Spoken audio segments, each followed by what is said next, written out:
Here's your Maytag washing machine. And so this is, see if we can see that model number.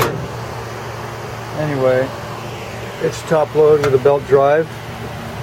And so if your machine is not agitating very fast,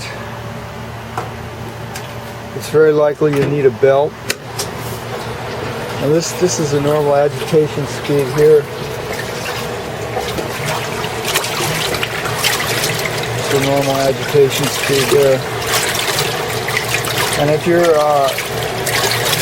machine is agitating slowly, and or if it doesn't agitate very well with the load in it, then you probably need a belt. And so the belts are pretty easy to put on these. The belt is basically underneath the machine. You can just tip it on its side. And here's one of the belts right here.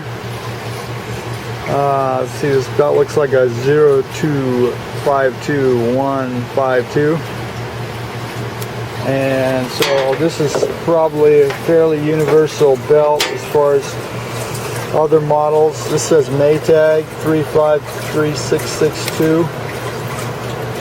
And you can see this one was pretty narrow right there. It was just too narrow to grab a hold of the transmission shaft. So that's your Maytag tip for today. Thanks for watching.